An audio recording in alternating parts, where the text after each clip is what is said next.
Hello, welcome to Telugu capital TV. నేను మీ రవి. ఈ రోజు ప్రముఖ అడ్వకేట్ శశికాంత్ గారు ఉన్నారు. నమస్తే సార్. నమస్తే రవి గారు. సార్, లోన్ యాప్కి సంబంధించి రోజుకి ఈ కేసులు ఎక్కువ అవుతూనే ఉన్నాయి. గత 2 రోజులుగా ఊరేసుకొని కూడా చనిపోయారు కొంతమంది. అవును, ఒక వ్యక్తిని చూస్తాం జరిగింది.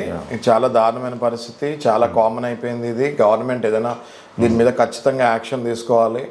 ఫైర్ ఫాక్స్ లాగా అసలు అట్లాంటి యాప్స్ రాకుండా చూడాలి. బెట్టింగ్లో ఎట్లాంటి తెలంగాణ ఆంధ్ర గవర్నమెంట్స్ బెట్టింగ్లో ఎట్లా జాగ్రత్తలు తీసుకుందో ఈ లోన్ యాప్స్లో కూడా అట్లాంటి జాగ్రత్తలు తీసుకోవాల్సిందే. వేరే ఆప్షన్ కనిపించట్లేదు. సో గవర్నమెంట్ ఆఫ్ తెలంగాణని రిక్వెస్ట్ చేస్తున్నాను నేను కూడా. ఖచ్చితంగా ఎన్నో ప్రాణాలు కోల్పోతున్నారు. ఈ విషయంలో ఏం జరిగింది అంటే లోన్ యాప్ ద్వారా ఆయన డబ్బులు తీసుకున్నాడు. ఆ యాప్ నుంచి లోన్ తీసుకుంటే అతి వడ్డీ అనమాట. అవన్నీ కూడా ఎలా ఉంటాయంటే 100కి 10 రూపాయలు 20 రూపాయలు కూడా వడ్డీలు వీళ్ళకి అవసరం ఉండి పాపం ఆ లోవర్ మిడిల్ క్లాస్ వాళ్ళు తీసేసుకుంటారు. ఆ తర్వాత ఎల్లో అని ఆప్షన్స్లో ఇస్తారు లోను. ఎల్లో అంటే నీ కాంటాక్ట్స్, నీ మెసేజ్లు, నీ వాట్సాప్ అని ఎల్లో అనమాట. అవన్నీ వీళ్ళు కంగారులో డబ్బులు వస్తాయని కంగారులో అన్నిటికీ ఎల్లో అనే బటన్ నొక్కేస్తారు. నొక్కేసరికి నీ ఫోన్ మొత్తం వాళ్ళ చేతిలోకి వెళ్ళిపోద్ది.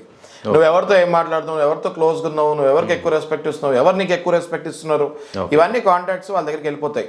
నువ్వు ఎవరికి ఎక్కువ రెస్పెక్ట్ ఇస్తున్నావు, నీకెవరు ఎక్కువ రెస్పెక్ట్ ఇస్తున్నారు, వాళ్ళకి మేము నీ గురించి నువ్వు దొంగ అని చెప్పి నీ నుదుటి మీద రాసి మేము పంపిస్తాం, నీ మెడలో బోర్డు వేసి మేము పంపిస్తాం ఫోటోలు వాళ్ళకి అని చెప్తాం జరుగుతుంది.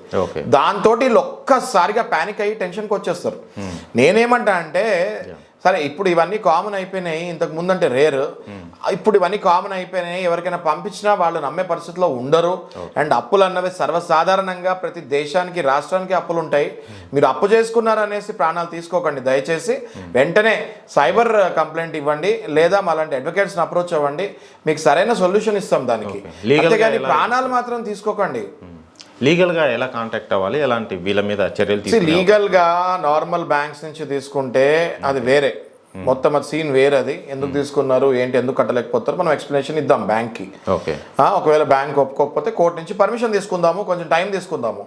ఈ యాప్స్కి బ్యాంక్స్ కోర్టు కూడా ఏం చేయలేని పరిస్థితి అయిపోయింది. ఎందుకంటే వాళ్ళు ఎక్కడ ఉంటారో తెలీదు, ఎక్కడి నుంచి డబ్బులు ఇస్తారో కూడా తెలియదు వాళ్ళు. సో అలాంటిది ఏమంటే అసలు ఫస్ట్ ఆఫ్ ఆల్ అలాంటి యాప్స్లో లోన్స్ తీసుకోకండి. ఒకవేళ తీసేసుకొని ఉంటే మమ్మల్ని అప్రోచ్ అవ్వండి, లేదా సైబర్ పోలీస్ స్టేషన్స్ అప్రోచ్ అవ్వండి. వెంటనే కంప్లైంట్ ఇవ్వండి. మీ నంబర్ వాళ్ళ దగ్గర నుంచి బ్లాక్ చేస్తామో, లేకపోతే వాళ్ళు ఇంకా మీ నంబర్ చూడకుండా చేస్తామో, ఏదో ఒకటి చేస్తారు వాళ్ళు. అంతేగాని మీరు ప్రాణాలు దయచేసి తీసుకోకండి. మీ మీద నిర్భరై ఉంటారు చాలామంది, మీ ఫ్యామిలీ మెంబర్స్ వాళ్ళు. సో కాబట్టి నేనేం భరోసా ఇస్తున్నానంటే దేనికి మీరు భయపడే అవసరం లేదు.